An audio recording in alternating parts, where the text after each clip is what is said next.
So I'll be talking about a case of congenital cervical canal stenosis. 38-year-old male, clerk by occupation, gradual worsening of handwriting. Since he was a clerk, this was the first thing that he noticed. Gradual worsening of handwriting since last 2 months and progressively worsening loss of balance while walking for 4 months. And he was surprisingly conserved for that. He was hypertensive, non-diabetic. On examination, a typical tandem wide-based gait, Romberg sign was positive, Hoffman's was negative. It was a mixed sensory dermatomal diminution, and most importantly, he had urinary urgency, which was there. On motor examination, lower limb were 4/5, and he had a weak grip on bilaterals, on both sides. Reflexes, hyperreflexia on upper limbs, lower limbs, Babinski's were upgoing on both sides. According to modified JOA score, the score was 10. So it fell into severe category. So 0 to 11 is severe. So according to modified JOA, it was a severe myelopathy. According to modified Nuric grade, it was grade 4, gait abnormality which prevented his employment. And this was his gait, walking like an absolute zombie.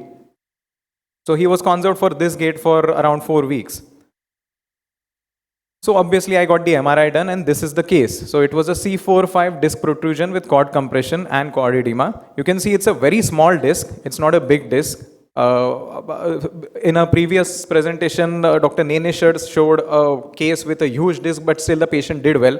In this patient, with such a small disc, patient has abnormal cord signals and myelopathy because the canal diameters are, the C3 is only 10.4 mm, C5 is 9.6 mm, which should be ideally 17 mm, and C7 is approximately 9.7 mm, which should be around 15 mm. So this is a congenital cervical canal stenosis, and because of that, even a small disc has landed him into myelopathy. So on axial cuts, you can see this is a bilateral paracentral disc protrusion with cord compression. This is an axial T2. In medic cut, you can see both are fresh discs, not a big one, not a calcified disc, bilateral paracentral disc protrusions with cord compression. On the X-ray, you can see the width of the body is 16.8 mm and the canal diameter is just 9.6 mm. So the Tork-Pavlov ratio is 0.5, which is way less. So it is considered to be stenotic if the Tork-Pavlov ratio is below 0.8. This is 0.5, which is very congenitally stenotic. So now what? I would like to ask the panel, is anybody for continuing the conservative treatment in the panel or in the audience? Hope not. So treatment options, what now? Would you go anterior, posterior, decompress, fuse, replace? In my opinion, he was asymptomatic. There was no symptom 4 months.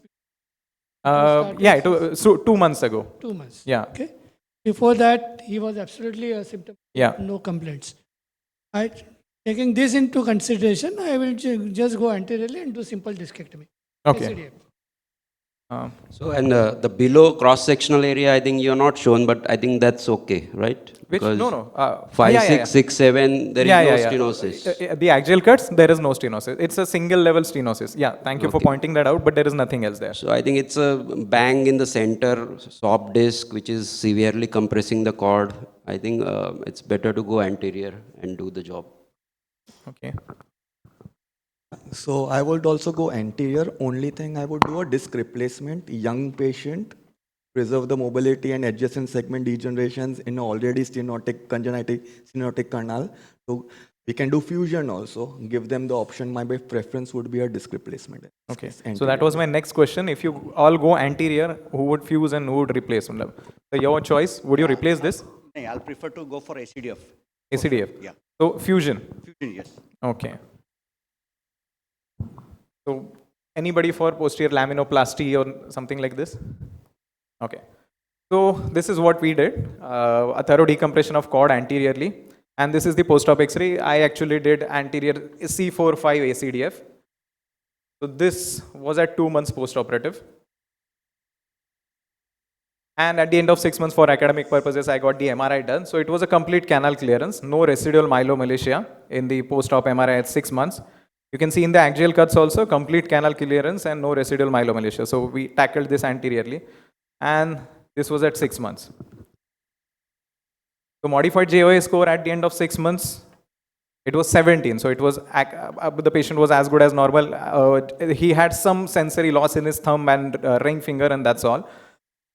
So it was mild. So from walking like a zombie pre-operatively to walking like Sanju Baba at 2 months to walking like Hrithik Roshan at the end of 6 months. So it was absolutely fine. So what you have to see is most of the times, if you see just the MRI, it looks like a very small disc herniation, but when it is a congenital canal stenosis, the canal diameter is very less, and even a small disc like this can cause catastrophic complications. I mean, in way of symptoms.